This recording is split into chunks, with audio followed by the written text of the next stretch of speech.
One day, Africans will come to the understanding that there was never anything like independence in any African country. One day, Africans will come to the full realization that there was never anything like independence in any of African countries since white man came here. Never.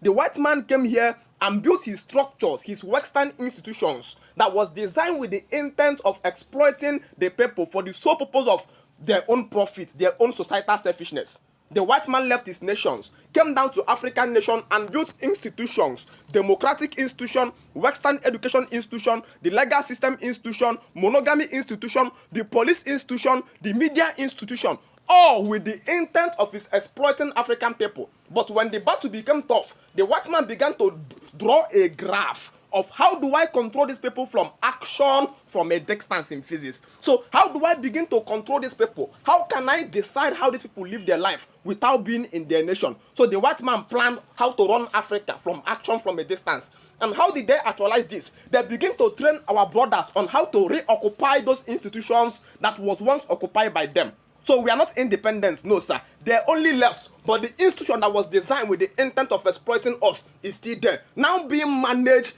by our own brothers. And I'm going to give you some instances this morning, because the day you met Light of Africa is the day you met emancipation of brain.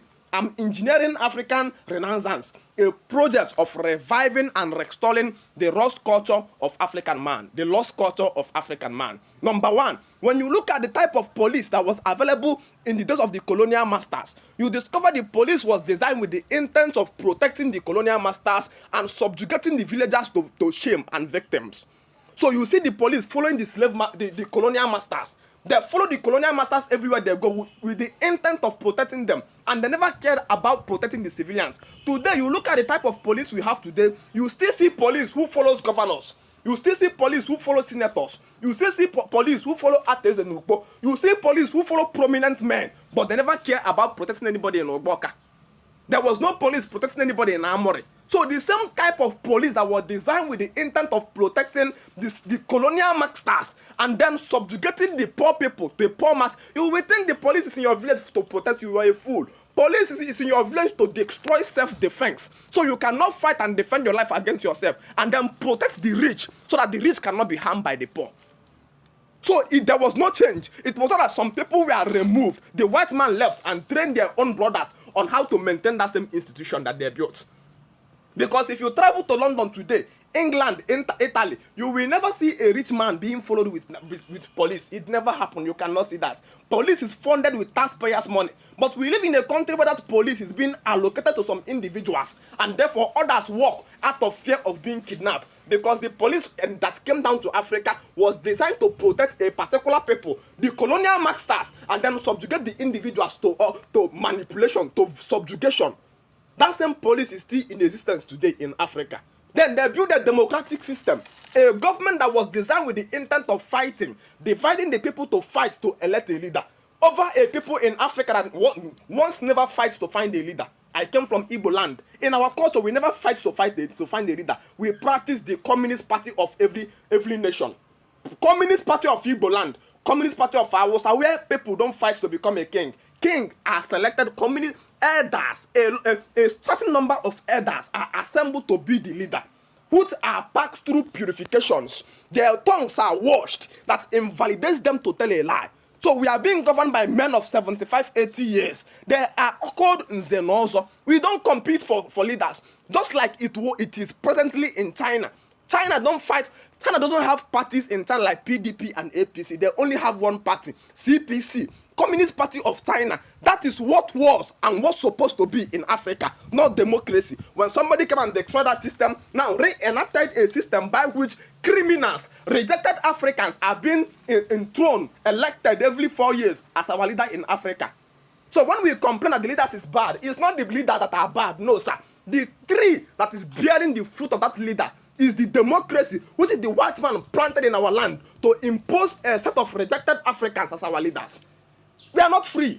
The white man came here, there was nothing like Nigeria. He came and brought Igbos, brought Hausa, brought Yoruba, and forced them together as a nation for the purpose of exploiting the people. When he want to leave, he simply brought trained people who will continue to maintain that country that never showed the same cultural norms. for the purpose of exploiting the people. So the first foundation is the day independence come, there will be nothing like Nigeria in the first place. I'm being very honest with you, because it wasn't in the beginning. That which was from the beginning is called the ancient part. Malikoli Shalabarados. Somebody is shouting that you have independence. Where a man left his land, England, America, and then carried the law that was used in his land, entered your community and said, this will now be the law here.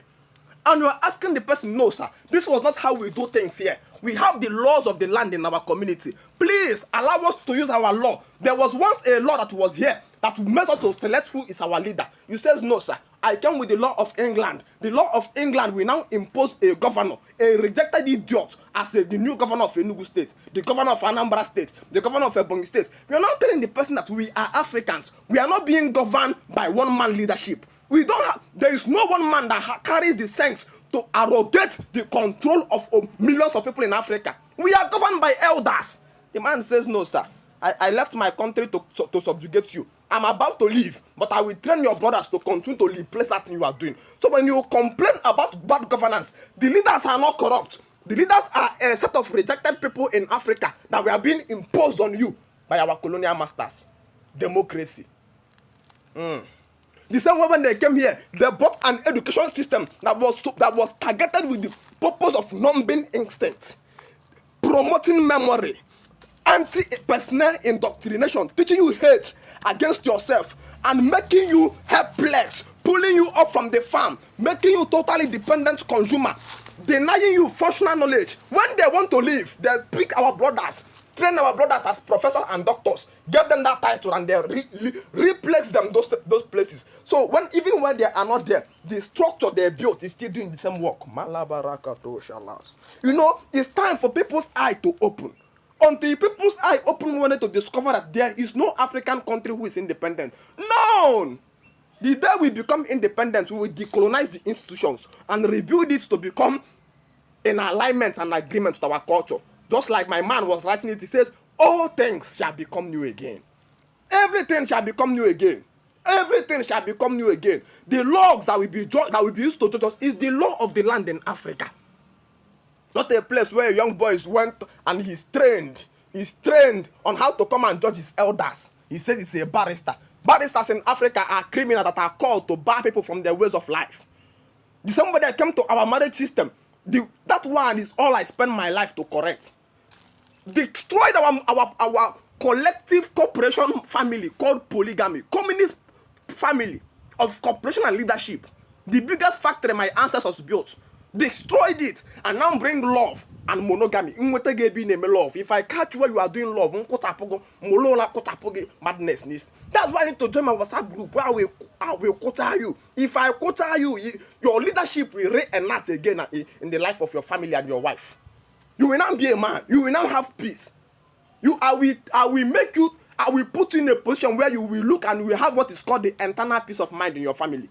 How can you not be fighting with your wife? Because you are in the wife, you have been fixed and perched in a fighting ring called monogamy. A man remains equal with a woman until he had a second wife.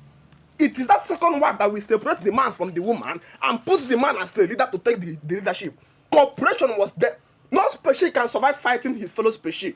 But what we see today in Igbo land is that an average African woman is a husband fighter. Once I see you telling a woman I love you, when a woman tell you I love you, you tell her I have heard. I'm waiting to see it in your action.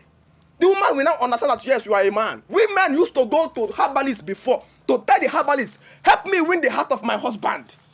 What will I do to win the heart of my husband? Today we live in a world where the man himself is even begging, can my wife love me? What will I do to win the heart of my wife? It's because when a salt lost its softness, it becomes valueless. When an elder make his bucket a playing object, children with it and pack sound. When you now went to go and do love, love Nancy. Join me, let us institute African Renaissance, restoring, reviving the lost ways of African man way of life. African Renaissance, because Jesus Christ is a criminal. Thank you so much.